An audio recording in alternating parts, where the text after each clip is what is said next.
జనసేన అధినేత ఏ స్థానంలో పోటీ చేయాలి, ముఖ్యమంత్రి పదవిని ఎన్నాళ్లు చేపట్టాలి, ఈ రెండు అంశాలపై పవన్ కు కీలక సూచనలు చేశారు కాపు నేత హరిరామ జోగయ్య.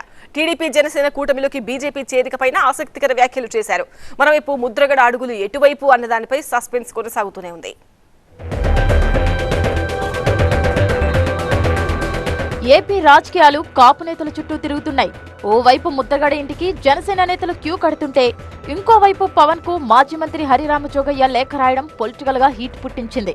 లేఖలో ప్రధానంగా రెండు కీలక సూచనలు చేశారాయన.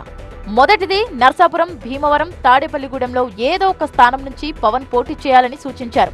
రెండోది, పవర్ షేరింగ్. 2.5 ఏళ్లు పవన్ సీఎం పదవి చేపట్టాలి. ఇదే విషయం జనాల్లోకి విస్తృతంగా వెళ్లేలా ప్లాన్ చేయాలన్నారు. అప్పుడే టీడీపీ జనసేన మధ్య ఓట్లు బదిలీ అవుతాయని లేఖలో పేర్కొన్నారు. ఇక టీడీపీ జనసేన కూటమిలో త్వరలో బీజేపీ చేరే అవకాశం ఉందన్నారు హరిరామ జోగయ్య.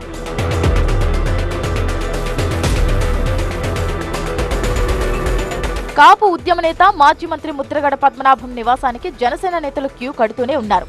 ప్రధానంగా పవన్ తరపున తాడేపల్లిగూడెం నియోజకవర్గ జనసేన ఇన్ఛార్జ్ బొలిశెట్టి శ్రీనివాస్, అమలాపురానికి చెందిన కాపు జేఏసీ నేతలు చర్చోపచర్చలు జరిపారు. ఈ క్రమంలోనే బొలిశెట్టి కీలక వ్యాఖ్యలు చేశారు.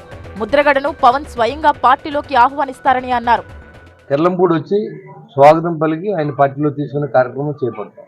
అది ఎప్పుడంటే 20 తారీఖు లోపు కానీ 23 తారీఖు కానీ జరగవచ్చు.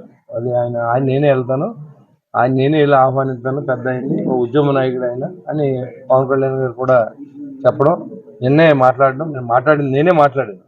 ఖచ్చితంగా ఆయన పవన్ కళ్యాణ్ వస్తారు, ఇక్కడికి వచ్చి ఆయన జాయిన్ చేసుకుంటారు. ఒక 10 రోజుల లోపు ఏదో డేట్ అయితే ఖచ్చితంగా చెప్పలేను, కానీ ఆయనకు ఉన్న పని ఒత్తిడిలో ఒక 10 రోజుల లోపు ఆయన కూడా నేను జనసేన పార్టీలో చేరతాను, నేను వైసీపీలో చేరనని కూడా చెప్పడం జరిగింది. క్లియర్గా ఆయనే చెప్పారు, మీరు కూడా రాశారు.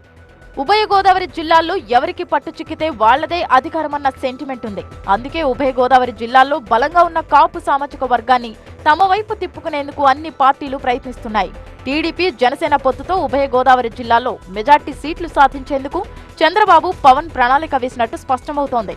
ఏపీలో కాపు రాజకీయాలు డిఫరెంట్ గా ఉంటాయి.